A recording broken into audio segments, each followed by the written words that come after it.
গতকালকে ঢাকা মেডিকেলের আমরা একটি ঘটনা শুনতে পেয়েছি। ঢাকা মেডিকেলে আমাদের যে ডাক্তার ভাইরা রয়েছে তাদের গায়ে হাত তোলা হয়েছে। যে যারা হাত তুলেছে তারা কি অভিযোগ করেছে? তারা অভিযোগ করেছে সেখানে নাকি একজন যে পেশেন্ট মারা গিয়েছিল সেখানে ডক্টরদের গাফিলাতি ছিল, ওই ঢাকা মেডিকেলের গাফিলাতি ছিল। এখন প্রশ্ন হচ্ছে যে ডক্টরদের বা ঢাকা মেডিকেলের যে গাফিলাতি ছিল কিনা এটি নির্ধারণ আপনি কিভাবে করতে পারেন, কোন এক্সপার্টিজের ভিত্তিতে এটি নির্ধারণ করতে পারেন এবং এই অথরিটিটা আপনাকে কে দিয়েছে? যদি কোনো গাফিলাতি থেকে থাকে, ডক্টরের হোক, প্রশাসনের হোক, কিংবা যে কারো হোক, কিংবা কর্তৃপক্ষের হোক, অবশ্যই তার বিচার হবে।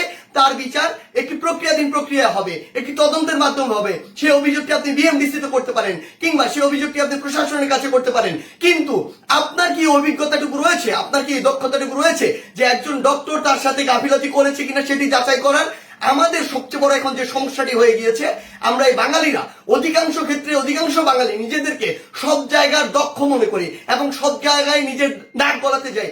আপনি আমাকে একটি জিনিস বলুন, যে ডাক্তার 5 বছর ধরে এমবিবিএস পাস করলো, 1 বছর ইন্টার করলো, এরপর বছর বছর ধরে বিভিন্ন ডিগ্রি নিল, পড়াশোনা করলো, তিনি একজন পেশেন্টকে যেভাবে ডিল করেন, তিনি পেশেন্টের ভিতরের এবং বাইরের বিষয়গুলো যেভাবে জানেন, যেভাবে ট্রিটমেন্ট করেন, আপনি কিভাবে মনে করেন আপনি সেই পড়াশোনা না করে শুধু বাইরে থেকে দেখে নিজের চোখে যা মনে হলো তা দেখে তাকে একটি নির্দিষ্ট রেজাল্ট দিয়ে দিচ্ছেন, একটি নির্দিষ্ট ব্লেম দিয়ে দিচ্ছেন?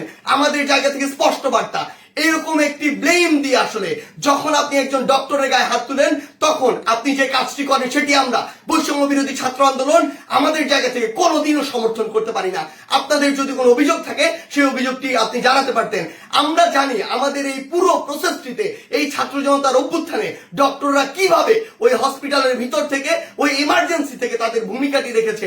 আমরা দেখেছি যখন কিছু সরকারের পাঁচাটা স্পিরিট, ডক্টরদের যে স্পিরিট, সেই স্পিরিটটি যাদের মধ্যে নাই, এমন গুটি কয়েক ডক্টর যখন ওই ছাত্র জনতার গণঅভ্যুত্থানে আমাদের আহত ভাইদের চিকিৎসা দিতে বাধা দিচ্ছিল, তখন অধিকাংশ ডক্টর নিজের জায়গা থেকে রিস্ক নিয়ে আমাদের ওই ভাইদেরকে চিকিৎসা দিয়েছিল।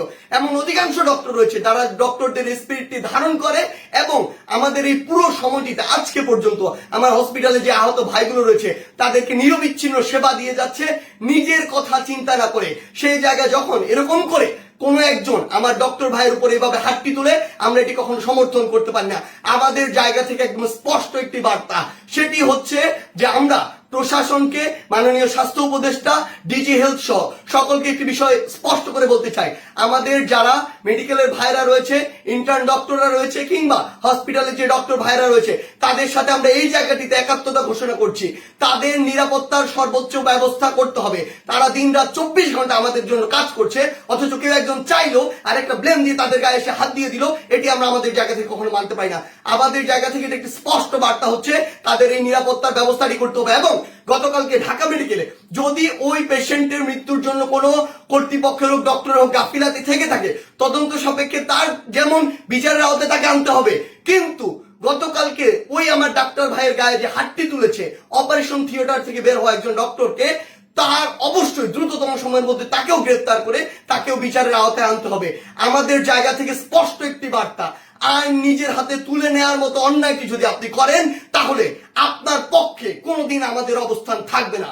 ধন্যবাদ।